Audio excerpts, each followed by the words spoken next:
Welcome to the Influence Experiment, where we seek to explore the art and the science of building influential capacity. Every month, we want to raise thought-provoking ideas of how you can be an investor of the influence you carry. If you're ready to journey with us, then it's time to experiment. What is going on, my fellow influencers? Welcome back to another episode of the Influence Experiment as we continue to learn how to invest our influence well. Today we are talking about qualities every leader or influencer must have. There are so many difficulties that can drag us down as leaders. Too many distractions, difficulties, negative influences, and way too many people that rub us the wrong way, if we're honest. So how in the world are we supposed to be the best versions of ourselves? What qualities and traits should we be pursuing to better combat the negative influences and even the shadow side of who we are? What is the secret sauce to growth in our leadership and influence? Well, have no fear, because Sherilyn Lapp is here. I have invited Sherilyn to come and provide some clarity around this conversation. So Sherilyn, thank you so much for joining me today. Thanks for having me. And so excited to be able to have you because we have a mutual person that we know, love, and admire, which is my wife, Mary Beth. As for those of you who don't know, Sherilyn has the privilege of, Mary Beth has the privilege of working under Sherilyn at Garden Spot Village. And so, Sherilyn, would you be able to kind of just share a little bit about yourself and what you do? Sure, absolutely. I'm married to my best friend, Nate. We've been married 36 years, and a huge shout out to him for demonstrating unconditional love throughout our marriage. He's always been my biggest cheerleader. I'm the mom of 6 young adults, and it's great to have a front row seat in their life, and 3 little boys who call me Grandma.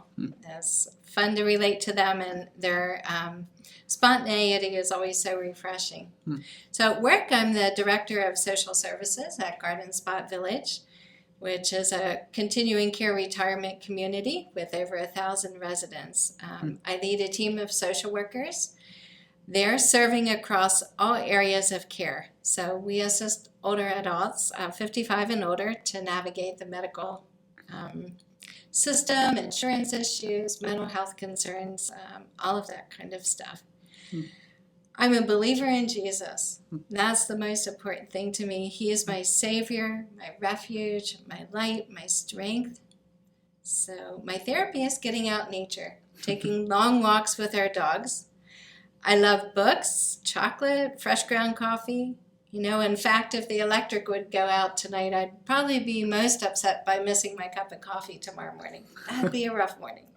I can, as a fellow coffee lover, I can absolutely relate to that. And so, hey, to start us off here in this conversation of characteristics and qualities, what would you say is something that is a silly or weird quality that you have no shame about for yourself? Well, it's pretty silly.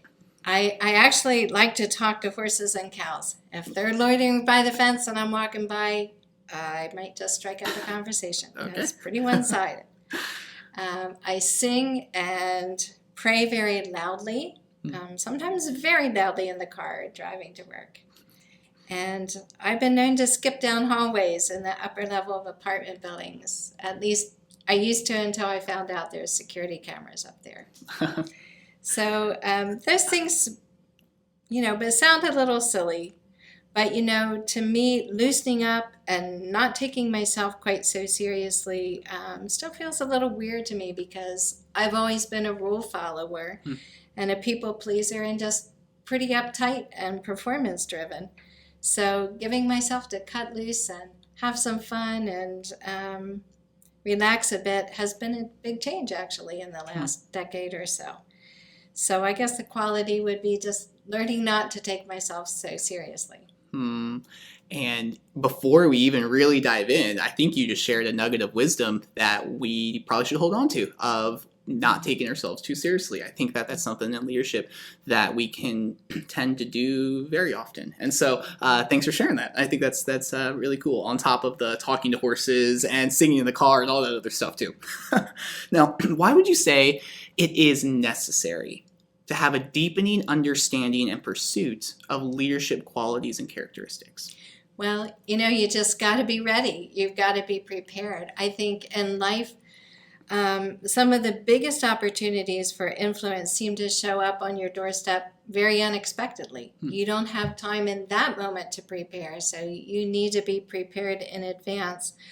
And that way you're going to have a positive influence on the outcome in that crisis situation. And we've all seen many times that it's not always the person with the title who has the most influence on the outcome of a crisis or a church going through a hard time, but it's the person that is calm and has a walk with the Lord that's refreshing and ministers out of love that's really going to have a huge influence on the outcome.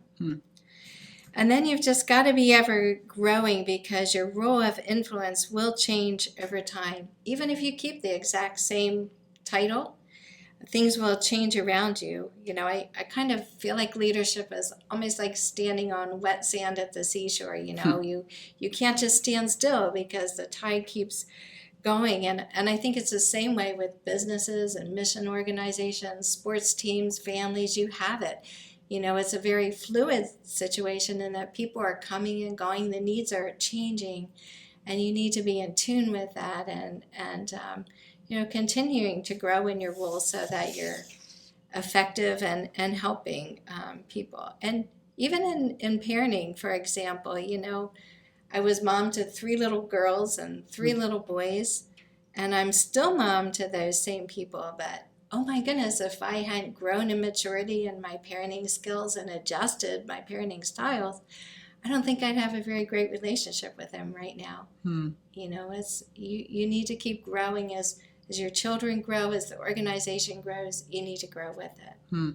I think that's very perceptive to say that we need to be willing to change with it. We need to be able to be adaptable, right? To be able to flex with the times and not just being kind of in a mind of rigidity, to be able just to say, no, like this is the way it's always been, or this is the way that I'm wired. And again, to the point of rigidity, that I won't be willing to change, knowing that our influence will change with the way that we change within our jobs or organizations or culture even. And so, no, I think that's really crucial for us to understand. And so I asked you to come up with some characteristics that you would deem as some of the most vital qualities and characteristics that leaders and influencers must have. And so would you be willing to give us the first one that came to mind for you?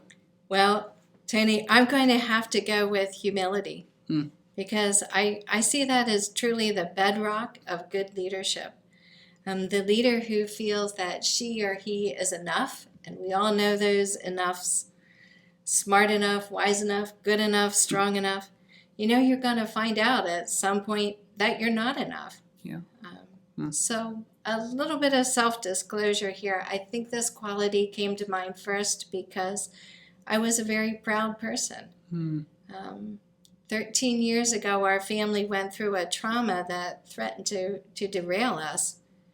And night after night, as I maintained vigil in the hospital ICU, you know, the Spirit of God just showed up, just ministered to me, spoke to me in a very searing, powerful, grace-filled way. And, you know, I was really offered the opportunity to just lay down my pride and walk on a whole new path of humility. You know, and I clearly saw that I was not enough, never would be enough, and that actually trying to be enough is a terrible goal. So, you know, Scripture just came alive during that time. And I had a new understanding that God's plan is actually daily dependence on Him. And that His body needs to function in dependence with each other and love and vulnerability with one another. And from that point on, I've been on this journey. My perception of leadership has changed very much from telling others what to do to walking alongside others, and been growing in that ever since. Wow. I think that the concept of humility is one that we could probably never hear enough of. We are very thick-headed. We are very prideful, or maybe I'm very prideful, and the concept of humility, to be able to actively pursue that, is not easy. And yet you have brought it to the table as potentially the first quality and characteristic that we must be pursuing as influencers and leaders. And I think that's one that we need to really sit with and process over. And so thanks for kind of bringing that to our attention as the first one. And so what would you say is the second one that comes to mind for you? I would say having a high EQ, emotional intelligence. Okay. And whereas IQ measures, just basic brain smarts, EQ is the capability of an individual to recognize their own emotions and those of others, and to discern between different feelings and use that emotional information to guide you how to lead in a certain situation. So, a leader with high EQ is going to walk into a room, pick up on the verbals and the nonverbals in that room, and get a feel for how is this group of people feeling, and then adjust according to that information. So, a couple examples that came to mind. People often schedule appointments for things that aren't really the real reason they want to come see you. Mm-hmm. So, it's a challenge. How quickly can you pick up on the real reason, the real emotional need that someone has shown up at your house, at your home, in your office that day, so that you can meet their need? That's the goal. That's why you want to figure out how they're feeling and what's going on, because you want to meet that need. Or let's say you walk into a committee meeting and you're going to plan a special celebration and you think everyone's excited as you are. But, you soon realize, hey, people are quiet, they're checking their phones, they seem to be tuned out, they're not making eye contact. To develop that EQ, that emotional intelligence, to realize, hey, we're not functioning as a team right now. What's going on, and how can we get to the bottom of this and get everybody on board? I think that emotional intelligence, I don't think that's something that's probably talked about all that much, and it should, because even just the way that you described it, I'm like that. Yes, like we all need to have that. We all need to have an emotional intelligence that when we walk into a room, we have the capability to read a room well. Whether it is our boss that we're about to talk to, a team that we are leading ourselves, or you walk through the front door of your home to your family, and what's going on, and assess it. And we're making snap decisions like all the time, right? And this emotional intelligence is like the ability to read a room well and react and respond accordingly. And I think emotional intelligence, again, is another one of those qualities that we all need to, we should all kind of press into, and also realizing that I'm not the most important person in the room. Yeah. I think that's kind of what emotional intelligence, to some degree, could even lend a hand towards, maybe. Yeah.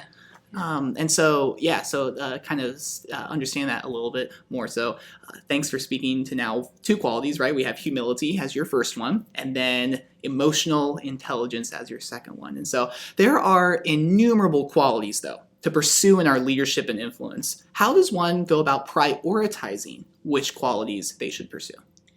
Well, that's a great question. I think growth areas most often come to us.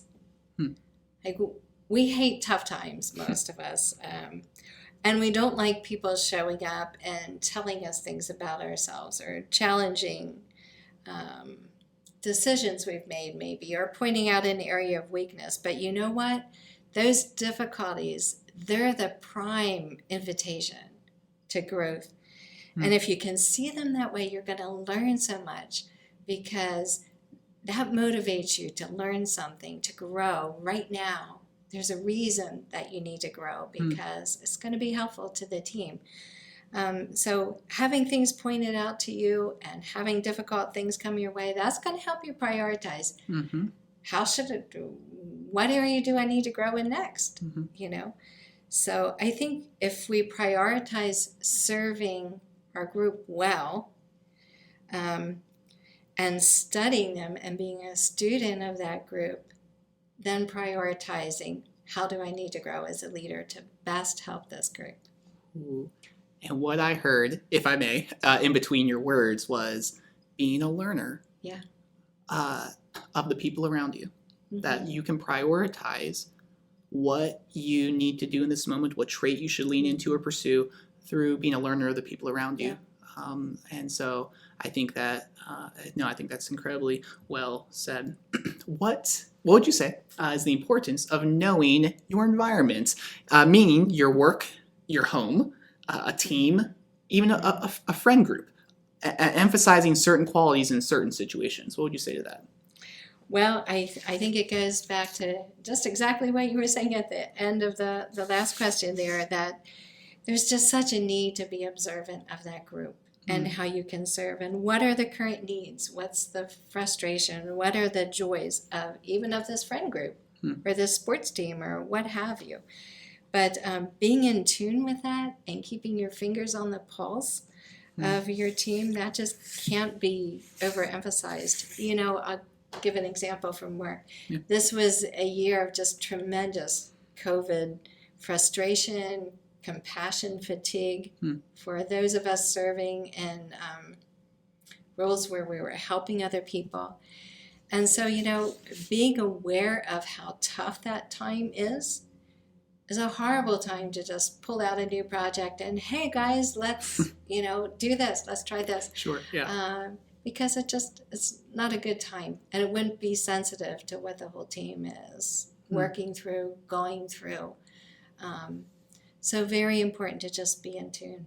No, absolutely. Couldn't agree more. And so why would you say is it so easy to focus on qualities and characteristics we do not have? Because it's really easy to look around and we're discontent. And we're like, oh, I don't have that quality, or that person's so much better than me, right? So why is it so easy to focus on the qualities and characteristics we don't have?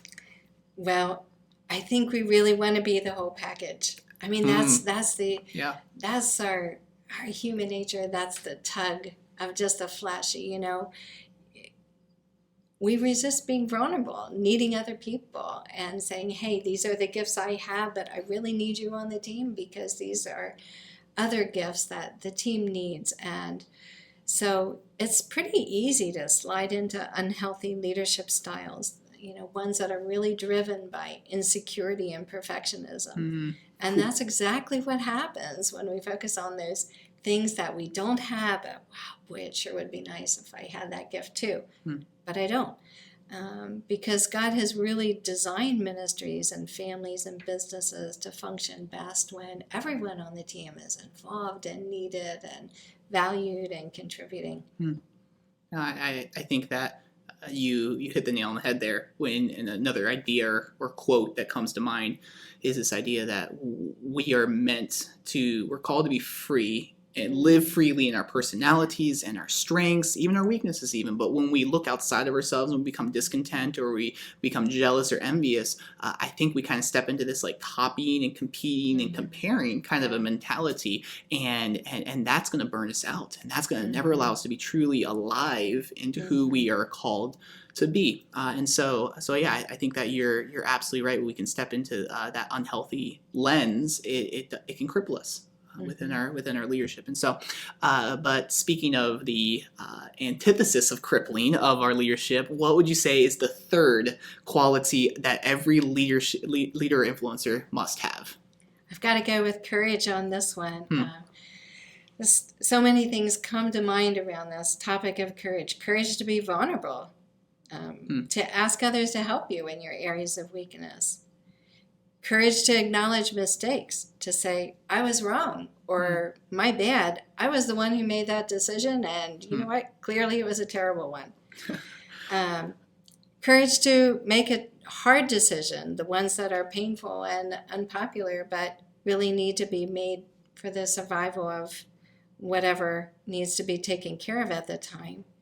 Courage to address problems quickly rather than letting them fester. I think this is really a huge one. I had a supervisor once early in my career who promised me, if I'm upset about something you do or a decision you make, we'll talk about it that very same day. And amazingly, that gave me such security. I always knew where I stood. And so, I'd like to take that same principle now in my position as a supervisor, don't let things fester. If something's bugging you, address it right away. Have the courage to do that.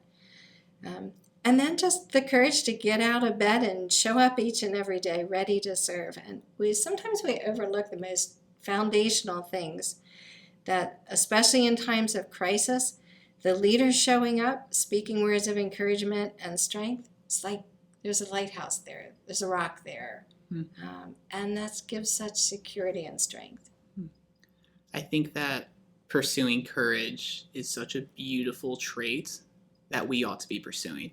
And yet, courage is very difficult. Granted, we could say all of these are difficult, right? Yeah. But courage is so difficult because it's to, even as you said, like to admit that, oh, I was wrong, or oh, I made a mistake. It's that courage to be seen in the fact that we're imperfect.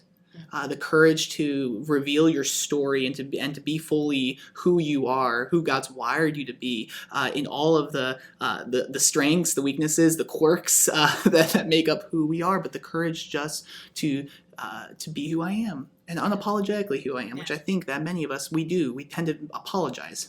Now again, obviously humility, right, is the first thing you said. So humility and having this posture of I don't have all the answers and I'm not the most important person in the room. But after that, to realize I am important. Like I do, God sees me as important, and I do have influence. And so, how do I walk in a manner that's courageous? And I think that you bringing this third quality to the table, I think is really great and really beautiful to be able to speak towards. And so, even as you think about, we have humility, we have emotional intelligence, we have courage. What would you say is a fourth that comes to mind?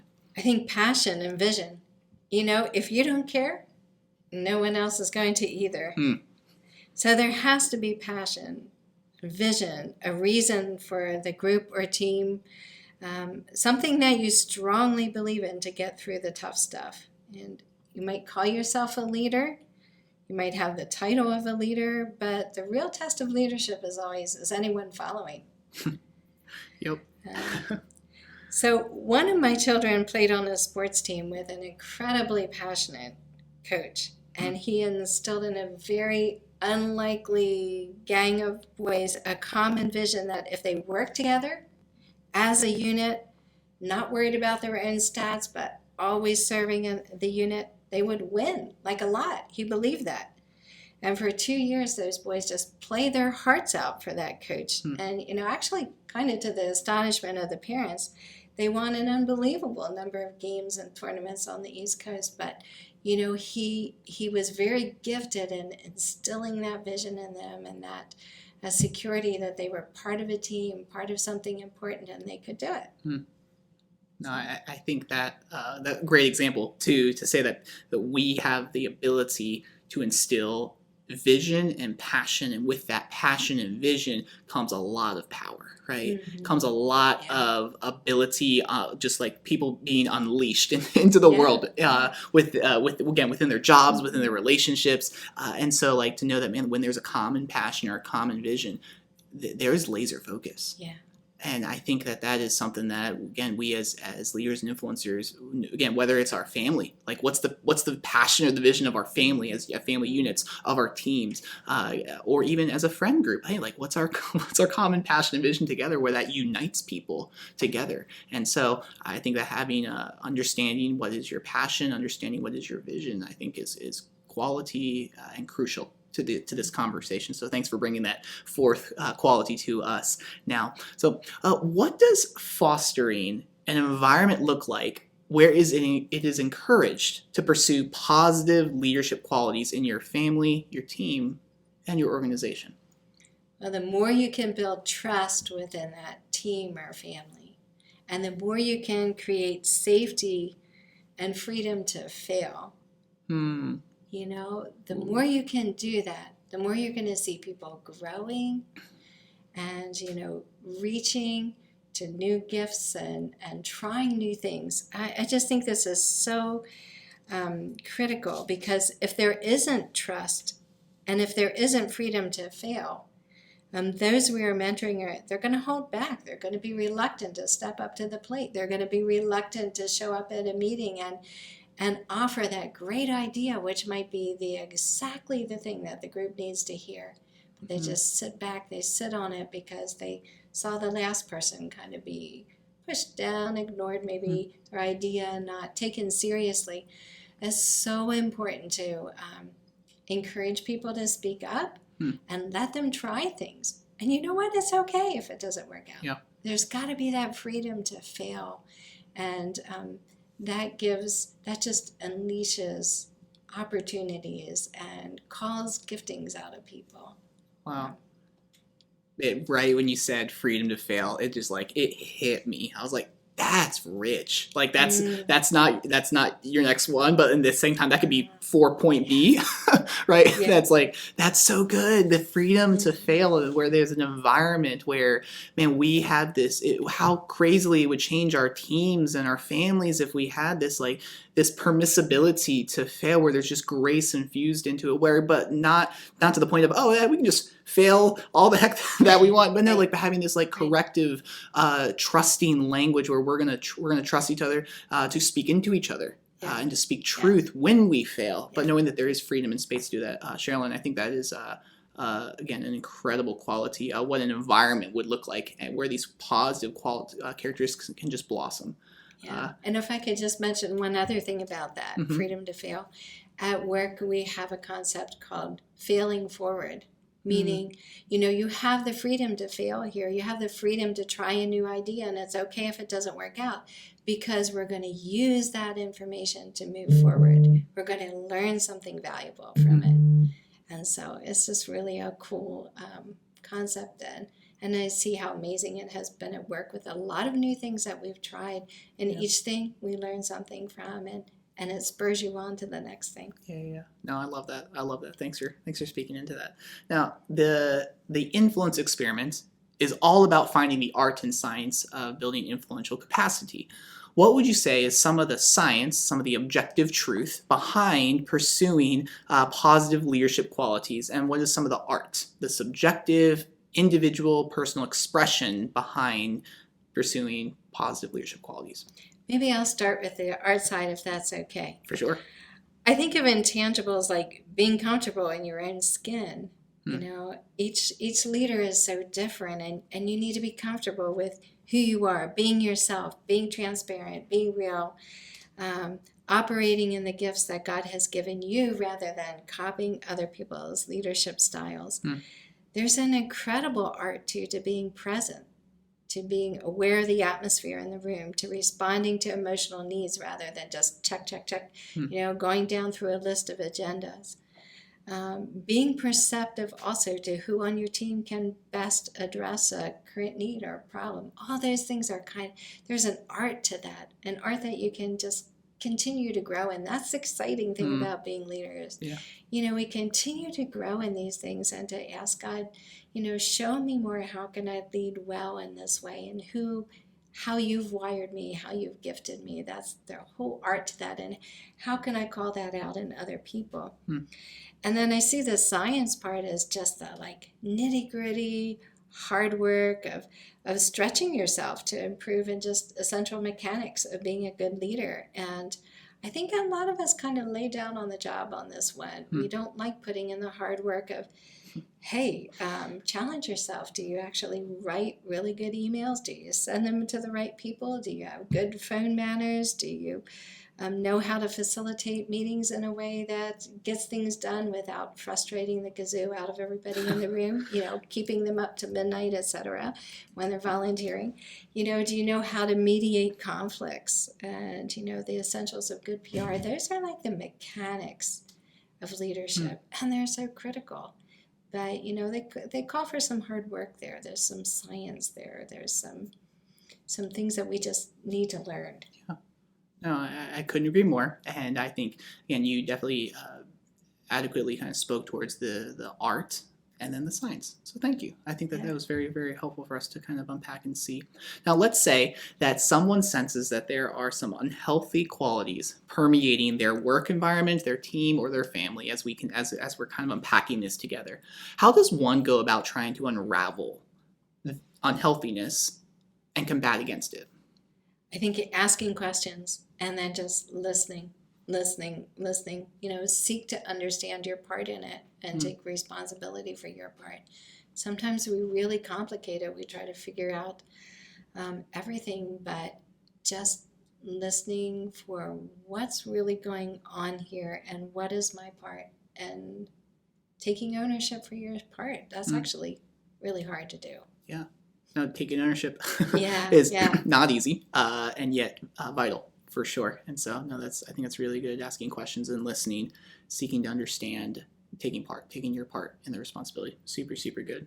All right, give us the fifth and final quality that comes to mind to you that is vital for every leader and influencer to have. It's just vital to have good communication skills. And I know this maybe is talked about all the time, but honestly, you can have fantastic vision, passion, you can have courage, but if no one understands what you're trying to say or do, you're not going to be leading anyone anywhere. Yep. So good communication skills are just so critical, and I think it's a great discipline to challenge yourself as a leader to think back through your interactions that day. What did I do well? What clues did I pick up? How did I meet a need well? How did I communicate well? And in the same way, also to challenge yourself, okay, what about those situations that came across my day today that I didn't really actually handle the best? Maybe I stayed sitting behind my desk and left somebody standing across the room, feeling distance between us. Just simple things. Challenge yourself every day. How can I improve in communicating well? Yeah, and I think actually even when your example of sitting down at your desk when someone is standing across from you, that there's even a nonverbal communication, right? That comes from me choosing to sit behind my desk versus I'm going to stand up, get away from my desk, and come meet you face to face, right? And so I think that some of our nonverbal communication is just as important, sometimes even more important, right, than our actual verbal communication, knowing that both verbal and nonverbal are crucial to think through and to intentionally seek to improve upon, right, as leaders, as influencers, etc. So no, I think that is again a beautiful fifth quality in which we are to pursue. And so so you start off with humility, you hit EQ, emotional intelligence, then you hit courage. Fourthly, you hit passion and vision, and then fifthly is this piece of communication, good communication skills. And all five of these, I think that if we chose to lean into these five, I think we'll all be well more rounded leaders and those who are people that are admired, looked up to, but ultimately hoping and praying that we're not doing this for ourselves. We're doing this to just embody the characteristics that we know that Jesus has, right?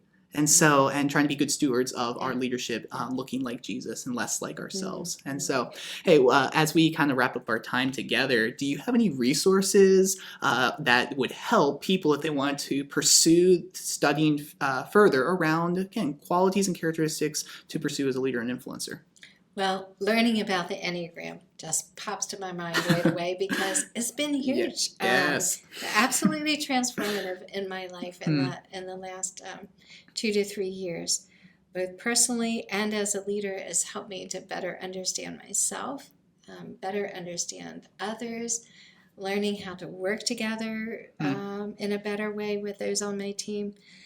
And there's several really great faith-based groups out there providing excellent training on the Enneagram. So, for people who haven't heard of that or aren't familiar with it, I'd say check it out. No, I love it. And you only have to tell me twice as someone who nerds out over personality assessments. And so for those of you who are not aware, the Enneagram is a wonderful personality assessment tool to be able to grow deeper in levels of knowledge of self, but also team and the people around you. And so I think that is a really great example and suggestion. So thank you for bringing that to the table. So Sherilyn, any final words or thoughts that we haven't said that you want to be able to share with our viewers and listeners before we conclude? Yeah, I think we just have to keep offering ourselves kind of like that clay pot, available, teachable, moldable by the Lord, ready to be used for His service.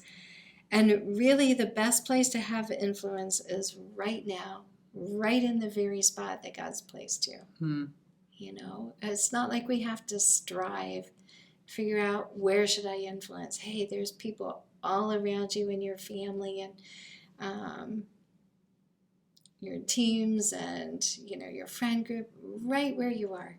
That's the best place to influence, to walk in love and to be that leader to that group that, you know, will draw the best qualities out of them and help the group to function well. Yeah. And to be truly present, right? Yeah, to be truly present. With the people around you. Yeah. And so, Sherilyn, thank you so much for joining us today. Thanks for having me. And again, can I just say that I am so fortunate to be able to sit with you because, again, as Mary Beth has been under your leadership for a couple of years now, it's been incredible to be able to sit with her, hear about her day, how it goes, and following your leadership. And she just speaks so highly of you.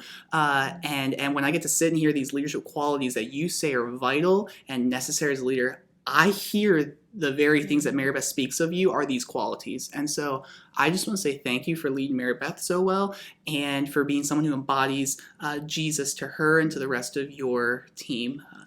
Well, hey, we love Mary Beth at Gardens Fund. She has been such an asset to the team and just a true joy. Wow.